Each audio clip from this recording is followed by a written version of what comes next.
Jangankan dunditan menguasai isi Alkitab, menghafal ayat Alkitab, setan pun menghafal ayat Alkitab. Bahkan ketika Yesus sedang berpuasa 40 hari 40 malam di padang gurun, setan mencoba Yesus dengan mengutip ayat-ayat Alkitab. Apakah di sana Yesus tergoda dengan ucapan setan yang mengutip ayat-ayat Alkitab? Tentu tidak, ya. Berarti dunditan dan setan itu sama, teman-teman, ya. Oke. Ini Bible selain ada ayatnya juga ada footnote-nya. Tahu footnote ya? Iya, catatan kaki ya. Komentar lah gitulah, komentar. Jadi kalau di sini tuh ada yang namanya gini nih. Kita tunjukin nih. Nah, contoh. Ini ayatnya cuma dari ayat 1 sampai 10 nih. Ini yang di bawah ini sama ini catatan semua.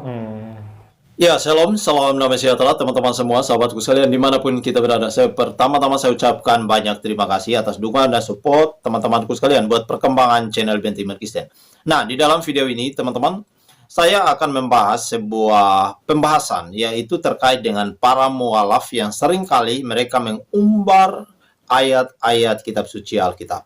Nah, dalam hal ini saya akan membahas dunditan, ya. Ada teman atau ada orang-orang yang bertanya kepada saya, ya, katanya seperti ini, Bang, login aja ke Islam, ya, dunditan aja yang begitu menguasai isi Alkitab, menghafal ayat-ayat Alkitab, dia aja masih bisa login atau logout dari Kristen masuk Islam, ya. Berarti ayat-ayat kitab suci Alkitab itu sudah dipalsukan tebang atau sudah tidak asli lagi. Ya, lalu saya jawab seperti ini, teman-teman. Jawaban saya simpel. Ya, jangankan dunditan menguasai isi Alkitab, menghafal ayat Alkitab, setan pun menghafal ayat Alkitab. Bahkan ketika Yesus sedang berpuasa 40 hari 40 malam di padang gurun, setan mencoba Yesus dengan mengutip ayat-ayat Alkitab. Apakah di sana Yesus tergoda dengan ucapan setan yang mengutip ayat-ayat Alkitab? Tentu tidak. Nah, dalam hal ini saya tidak mau tergoda, ya. Itulah merupakan bagian luar yang mereka perlihatkan kepada orang banyak. Jika teman-teman imannya tidak kuat, maka kita akan terlena dan juga tergoda, ya. Berarti dunditan dan setan itu sama, teman-teman, ya. Artinya mereka itu sama-sama menggunakan ayat-ayat firman Tuhan untuk memperlengkapi diri mereka, bagian luar hidup mereka, untuk menghiasi hidup mereka bagian luarnya saja, tetapi sesungguhnya di dalam adalah hal yang sangat mematikan, ya. Mereka akan membawa orang masuk neraka. Ya, firman Tuhan berkata begini, teman-teman, ya. Celakalah mereka yang mengajarkan firman Tuhan, ya. Yang celakalah mereka yang menyesatkan banyak orang, karena batu kilangan sudah disiapkan untuk ditenggelamkan ke dalam laut, ya. Jadi orang-orang seperti para mualaf-mualaf seperti dunditan CS, ya, yang seringkali kita dengar mereka mengutip ayat-ayat Alkitab lalu kemudian mereka menyerang kembali ayat kitab suci tersebut dengan mengatakan ayat-ayat ini sudah tidak relevan atau sudah dipalsukan dan ayat-ayat ini tidak original lagi. Maka demikian saya mengatakan bahwa dunditan dan setan itu sama, ya. Bang Juma dan setan juga sama. Mereka bisa berkoar-koar dengan mengutip ayat-ayat firman Tuhan, tetapi sesungguhnya mereka sama seperti itu. Jadi, apakah teman-teman mau tergoda mengikut apa yang mereka katakan? Silakan saja, karena itu ada pilihan. Nah, oleh karena itu, coba kita simak bersama-sama video dalam satu diskusi dunditan bersama seorang mualaf di dalam video berikut ini. Saya mau tunjukkan nih satu aja contoh nih. Ini buat Silakan. oleh-oleh lah gitu. Oleh-oleh. Ini supaya nanti jangan dikira saya ngomong cuman asumsi gitu ya. Nanti mungkin para pemirsa bisa bisa difokus ya, dicek ya. Ini namanya 1 Yohanes, kasih yang di pasal 5. Ini 1 Yohanes, ini 5 nih. Yang ayat 7-nya nih. Jadi 1 Yohanes 5 ayat 7 ya dan 8. Ini ayat 7-nya saya bacain. Sebab ada 3 yang memberi kesaksian di dalam surga, Bapa, Firman, dan Roh Kudus. Dan ketiganya adalah satu.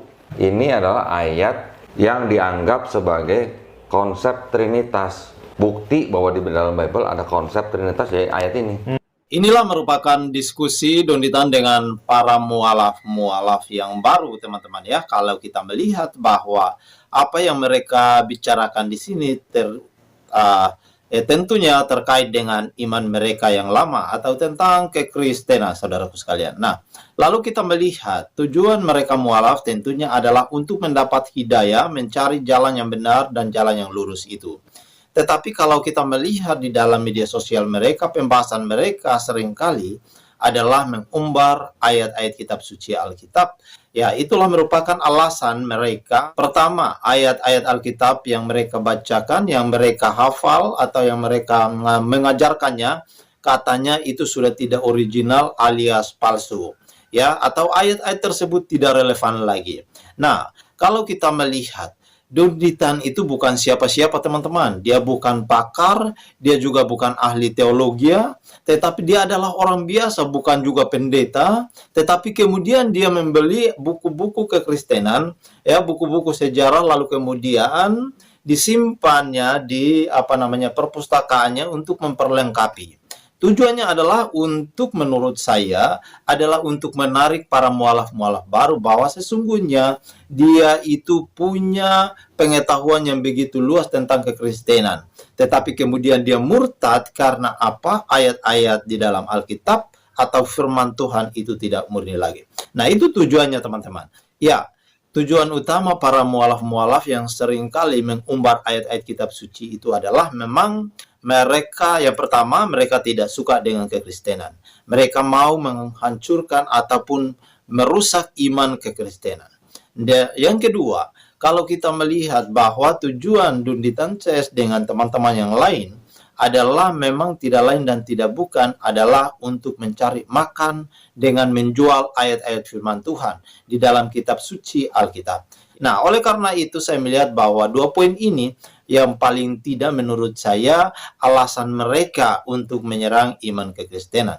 Demikian pula kalau kita melihat bahwa firman Tuhan yang kita imani dan kita junjung tinggi bahwa itu adalah sudah final bagi kita, bahwa itu adalah ajaran tertinggi di dalam iman kekristenan. Jadi kita tidak perlu terpengaruh dengan ajaran-ajaran para mualaf, ya, karena mereka juga bukan siapa-siapa, bukan ahli teologi yang seringkali disebut-sebut di dalam media sosial bahwa katanya ada pendeta-pendeta karismatik yang kemudian mualaf ataupun login ke Islam. Ya, silakan saja. Itu adalah pendeta-pendeta keluarannya. Lalu kemudian mereka menemukan jalan buntu, itulah solusinya. Masuk Islam, teman-teman. Nah, karena itu saya melihat bahwa ini sangat penting untuk saya bagikan. Kiranya teman-teman silahkan tanggapi video ini. Jika video ini memberkati, kiranya Tuhan Yesus menolong dan memberkati saudara sekalian dimanapun kita berada. Shalom.